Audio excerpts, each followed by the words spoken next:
J'ai ce physique en un an de salle à 15 ans. Un an en arrière, j'étais vraiment très mince. Donc, je vais vous afficher des photos juste ici pour vous rendre compte. Vraiment, j'avais ce physique. Bon, j'avais 14 ans, donc c'était correct, mais franchement, moi, c'était un complexe pour moi. J'ai toujours voulu aller à la salle, mais j'ai eu un déclencheur qui vraiment, ça m'a donné de la haine en moi. C'était fin troisième, on avait une sortie à Aqualand, et en ce moment-là, j'étais en couple avec une fille. Je me rappelle, elle avait un meilleur ami qui était très fin aussi, et qui l'aimait. Et je savais qu'il aimait, et c'était un peu ambigu, bref, c'était un peu compliqué. Et moi, c'était quelque chose qui me touchait. Et vu qu'on allait à Aqualand, on savait qu'ils allaient être en maillot et tout. Et j'ai eu une remarque par une amie à moi sur ça. Et je dis, je m'en fous, de toute façon, il fait 50 kilos, ça change pas. Enfin, 50 ou 40, j'avais dit. Bref, c'était une remarque dénigrante. Et vraiment, je vous conseille pas de faire ça. C'était une erreur. Et j'ai une autre amie qui a répliqué avec, mais tu t'es vu, Théo? Et ça m'a vraiment réveillé quelque chose en moi. Je me suis dit, faut que je change. Moi, à ce moment-là, j'étais relativement en confiance en moi parce que, sous une belle lumière, j'avais ce physique-là. Donc, moi, j'avais des abdos, un tout petit peu de pec. Je me sentais pas si fin que ça dans mon corps, honnêtement. Mais cette remarque m'a permis de déclencher quelque chose en moi et de me rendre compte que, si, Théo, réveille-toi, tu es faible. Du coup, à 14 ans, j'ai tout simplement décidé de m'inscrire à Fitness Park Carcassonne. Donc, je suis allé en ligne, j'ai mis que j'avais 16 ans. Et premier jour où je suis venu, je bip le QR code. Et qu'est-ce qui se passe? Ça bip rouge. Et là, le mec à l'accueil me dit, oui, il faudra tes papiers. L'autorisation parentale, c'était pas un problème pour moi parce que mes parents étaient d'accord avec ça. Mais la carte d'identité, c'était plus dur. Et du coup, j'ai réussi à trouver un moyen d'en trouver une où j'avais 16 ans. Donc, j'ai pu y aller. Je dirais que pendant les 3-4 premiers mois, je faisais un peu n'importe quoi. Donc, je venais à la salle, je faisais push-pull-leg. Je savais comment je travaillais mes muscles, mais je notais pas et je faisais les machines que je voulais. Donc, c'est-à-dire que je venais, push, donc je commençais par 3 exo-pecs. Je faisais, par exemple, cette séance, je faisais du pec fly, genre générique, du développé couché à la barre et après de l'incliné aux haltères. Ce qui en soi n'est pas une mauvaise séance. Mais la séance d'après, je faisais quoi? J'arrivais, je commençais par le bench, bench halter, bench incliné à la barre. Genre, en gros, c'était jamais les mêmes séances. Et ça, vraiment, c'est quelque chose que vous devez pas faire. Parce que pour que vous deveniez plus fort sur un exercice, il faut le répéter, le même exercice. Et c'est ça qui va créer du muscle également. Donc, c'est très important d'avoir un programme et de le respecter. Et ce qui est encore mieux, c'est de noter ses progrès. Donc, moi, j'utilise Sculpt. C'est une application qu'on peut trouver sur seulement iOS. Donc, ça vous permet de compter vos calories, de compter vos progrès. C'est pas du tout une collaboration. C'est un petit créateur sur TikTok. Franchement, c'est vraiment une app. Elle fonctionne super bien. Il y a des fois quelques bugs, mais vous pouvez lui signaler. Et il est à l'écoute et tout. Donc, franchement, foncez si vous voulez une app pour noter vos progrès, compter vos calories. Il y a même les nombres de pas, l'hydratation. Il y a vraiment tout sur cette app. Elle est vraiment pépite. Quand j'ai compris ça, moi j'ai trouvé une première application qui était Carnet de musculation. Je crois que celle-là, elle est aussi sur Android si vous avez besoin. Franchement, elle est pas si mal, mais Sculpt est bien évidemment beaucoup mieux. Donc si vous êtes sur iOS, foncez sur Sculpt, ça n'a rien à voir Carnet de musculation. Puis si je me souviens bien, je faisais push-pull-leg full body, ce qui en soit une très bonne séance. Je peux vous la partager. Et c'est à partir de là que j'ai eu mes premiers progrès. Donc on peut voir juste ici. Ça, c'était à peu près au bout de 6 mois de musculation, sachant que, du coup, que c'était 2 mois où c'était à peu près pas de la merde. Pour la nutrition, au début, je faisais vraiment pas attention au nombre de calories, au nombre de ci, au nombre de ça. Et c'est au bout de 8 mois, je dirais, que je me suis vraiment dit, faut que je fasse une prise de masse, sachant que j'ai toujours parti du principe que je faisais une prise de masse, mais j'ai jamais compté mes cales. Et à partir de ce moment-là, je me suis dit, si, Théo, tu vas compter tes cales, ça va être chiant, mais c'est comme ça que tu vas faire une bonne prise de masse. Du coup, j'ai commencé à, pendant un mois environ, manger 3000 à 4000 calories par jour, je me souviens plus exactement, et c'est ce qui a donné ce résultat. Donc, on peut voir que j'étais bien rempli, mais pas que de muscles. On voyait moins mes abdos, j'ai aussi une vidéo où on voit vraiment que j'ai des abdos, mais sur un ventre. Donc, je vous l'affiche juste là. Et c'est quand j'avais ce physique qu'un ami a fait la remarque, c'est dommage, tu as un point faible abdos. Et moi, honnêtement, ça m'a touché parce que j'ai toujours été skinny, on m'a toujours vu mes abdos. Donc je me suis dit, mais comment ça, j'ai un point faible abdos? Qu'est-ce que tu racontes? Et bien il avait raison, on les voyait plus. C'est-à-dire que à partir de ce jour-là, exactement, et le jour où il m'a fait cette remarque, je suis passé en sèche. Et j'ai fait quoi pour la sèche? J'ai fait 2 semaines intensives de sèche. franchement, je vous le conseille vraiment pas parce que ça m'a tué. Tous les repas, en fait, ben, tu n'es jamais rassasié. Tu te couches, tu as faim. Tu te lèves, tu as faim. Tu manges, tu as faim. C'était horrible. J'étais à 2200 cales, 10 000 steps par jour, une séance par jour. Sachant qu'à côté, j'avais le foot. Donc, je faisais 2 entraînements par semaine, plus un match. Et pendant mes séances de musculation, je tournais un peu en JJB avec des mecs à la salle. Ça veut dire j'ai dépensé énormément de cales et je devais être à peu près à un déficit de 500 voire même 1000 calories. Genre vraiment, c'était un excès. Et ça m'a permis en 2 semaines de passer du coup, à ça, bien bouffi. Même là, j'avais les joues et tout, à ça. Donc pour passer de ça à ça, donc pour la sèche, je faisais 10 000 steps par jour.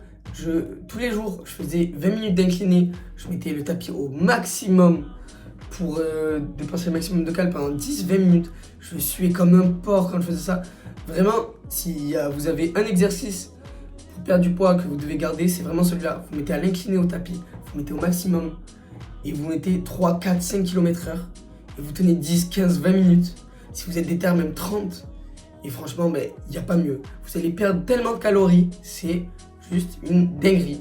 Et aussi, je buvais beaucoup d'eau de coco pour débloquer du visage. Donc toute cette expérience, ça m'a permis d'apprendre beaucoup de choses. Donc, premièrement, notez vos perfs, c'est super important. Deuxièmement, si vous pouvez juste suivre vos calories, c'est idéal. Donc, je vous dis pas de manger tout seul parce que je comprends qu'on est jeune, on mange avec nos familles et on peut pas faire le repas qu'on veut.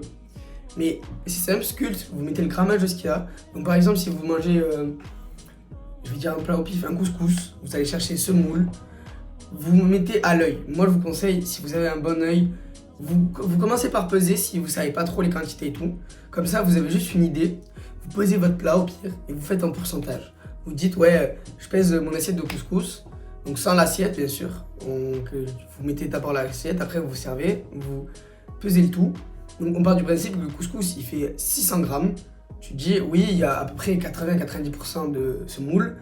Donc dans ces 600 grammes, il doit y avoir 400 grammes de semoule. Donc tu vas sur Sculpt, tu marques 400 grammes de semoule. Et ça te fait le nombre de calories, le nombre de glucides, le nombre de protéines, etc. C'est vraiment révolutionnaire. Donc vous faites pareil avec les autres aliments. Et ça vous permet de compter vos calories tout en mangeant avec votre famille si vous n'avez pas le choix. Donc vous mangez des quantités qui vous permettent d'atteindre votre objectif calorique. Pour calculer votre métabolisme de base, c'est tout simple. Vous allez sur ChatGPT, vous dites calcule mon métabolisme de base, il va vous demander des infos, vous le faites calculer. Et si vous voulez faire une prise de masse, vous faites plus 200 ou 300 calories. Si vous voulez faire une sèche, moins 200 ou 300 calories. Et dites-lui de prendre en compte votre activité physique parce que votre métabolisme de base, c'est juste ce que vous consommez en calories quand vous êtes sédentaire. C'est-à-dire que si vous faites un sport dans la semaine, vous dépensez beaucoup plus de calories. Donc c'est vraiment à prendre en compte. Et de toute façon, c'est tout simple. Vous le prenez en compte, vous mettez 200-300 calories de plus si vous voulez faire une prise de masse. Et vous pesez, et si les résultats sont corrects, c'est bon, vous êtes sur la bonne voie. Et si c'est trop peu pour vous, vous augmentez de 100 ou de 200 calories. Et si vous avez pris trop de poids, vous faites l'inverse, vous diminuez de 200 à 300 calories. Voilà, c'est comme ça qu'on fait une prise de masse ou une sèche avec les calories. Bon, je n'ai pas expliqué parfaitement. Si vous voulez plus d'explications, je vous mets mon serveur Discord en lien dans la description. Et au pire, il est juste dans ma description de ma chaîne YouTube. Donc vous cliquez sur ma chaîne YouTube, vous vous abonnez, vous activez la cloche. Et vous allez dans la description, il y a le lien. Vous copiez-collez, vous allez et vous rejoignez mon serveur Discord. Donc je suis ouvert à toutes les questions, je réponds. Et je suis en train de travailler sur un accompagnement personnel que je vais proposer en décembre parce qu'il faut que j'ai 16 ans pour le déclarer et que ça soit quelque chose de carré. Mais du coup là je travaille dessus le temps que j'ai mes 16 ans pour vous proposer le meilleur accompagnement perso. Je vais vraiment pas le faire très cher parce que j'ai 15 ans, enfin j'aurai 16 du coup. Et que certes j'ai beaucoup d'expérience, mais ça ne suffit pas à être coach. Mais avec tout ce que j'ai comme connaissance, je vais vous le donner et je vais faire un accompagnement personnel. Donc ça veut dire, je vais faire votre programme, je vais adapter avec les résultats, vos calories, je vais vous faire une liste d'aliments, des recettes préparées et vous faites comme vous voulez. Après, donc je vais vous faire votre besoin calorique, une liste de courses, on adaptera aux résultats et je vais travailler par rapport aux besoins de la personne. Donc par rapport à votre budget, à votre situation, à votre âge, à votre matériel, etc. Donc restez branchés si ça vous intéresse. Et maintenant je vais parler des résultats de la salle sur ma vie personnelle. Donc les gars, pour ceux qui ne connaissent pas, je vais vous parler en gros du beauty privilège. Le beauty privilège rapidement c'est quoi? C'est le fait que plus tu es beau, plus les gens vont te traiter bien. Ça veut dire que entre Marlon et TK78, eh bien, vous allez avoir plus tendance à demander un conseil à Marlon que TK78. Pourquoi? Parce qu'il est beau. Et c'est factuel, il y a des études, ça s'appelle l'effet halo. Et du coup, je vais parler de mon expérience par rapport à ça. Le premier changement, c'est vraiment le regard des gens. Quand je parle des bardeurs comme ça, dans la rue, après la salle ou quoi, je vois vraiment qu'il y a des regards que j'avais pas du tout avant. Sachant que aussi, mon visage, il a changé en partie, il n'y a pas que le corps. Donc les gars, c'est pas parce que vous allez à la salle que vous allez forcément devenir plus beau. Vous allez devenir plus attirant parce que le muscle, c'est quelque chose qui plaît en général. Il y a des exceptions bien sûr, mais bon, en général, les filles, ils aiment quoi? Les mecs musclés, et les garçons, c'est pareil, si vous êtes gay. Mais du coup, pour en revenir à mon expérience, quand je parle des choses comme ça, je vois que j'ai plus de regards des parents, des gens de mon âge, etc. Je vois que, vous voyez, ils voient un peu de bras, bon, je suis pas énorme, mais ça se voit que j'ai 15, 16, 17 ans peut-être à la limite, mais bon, ça se voit que je suis relativement jeune, et c'est rare de voir un physique comme ça à mon âge. Sans prétention, honnêtement, moi je trouve pas que j'ai un physique hors norme. Je pense que tout le monde peut atteindre ce physique en un an de salle si vous êtes régulier. Il y a aucun monde où si vous êtes régulier, vous êtes tout carré, que vous n'avez pas de problème de santé, que vous n'arrivez pas à avoir mon physique en moins d'un an de salle. Et aussi, un regard qui franchement il fait plaisir, mais bon, faut pas trop le prendre en compte, c'est les enfants. Les enfants, des fois, moi ils me regardent et ils ont les yeux qui pétillent. Et il y en a des fois, je leur fais coucou parce que je les vois et ça me fait rire. Ils sont comme ça, ils sont choqués, ils font. Genre vraiment, j'ai l'impression d'être leur héros. Et vous vous rendez pas compte le boost physique que ça fait. Je me dis, ouais, quand j'étais petit et que je regardais des gens musclés comme ça et que ça m'impressionnait, ben maintenant c'est moi qui ai à cette place. Et les gars, c'est tellement incroyable, genre vraiment, devenez musclés. Il n'y a pas mieux. Le deuxième point du beauty privilège que moi j'ai ressenti, c'est les réseaux sociaux. Donc il y a à peu près un mois et demi, j'ai décidé de me lancer dans TikTok. Et ça a pris au bout de la deuxième vidéo concept. Donc pendant une semaine, je postais que des vidéos de merde. Ça n'a pas vraiment pris. Mais c'était vraiment des vidéos qui n'avaient pas de concept. Elles sont même plus disponibles parce que franchement, c'était vraiment de la merde.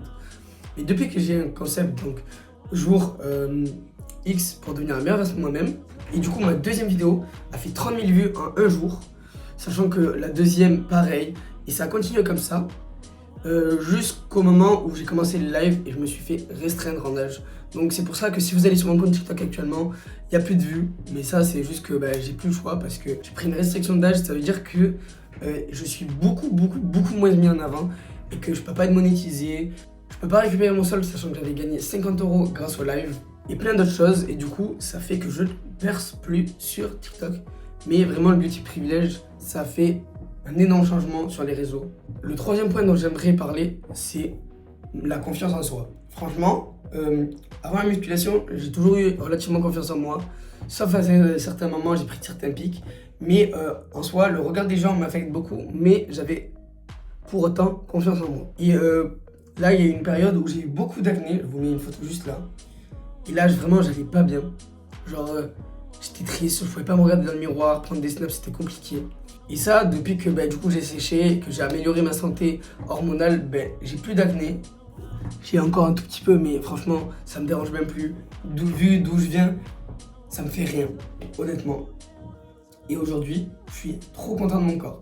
Ça veut dire, je suis torse nu, je suis content, j'ai les abdos, j'ai des bras qui sont corrects, des épaules qui sont correctes. Ça se voit en débardeur ou en t-shirt serré que je vais à la salle. Je suis encore très loin de mon physique de rêve. Mais là, je suis déjà content et ça me permet de vraiment avoir une confiance en moi. Et le deuxième point, c'est que ça a développé une passion.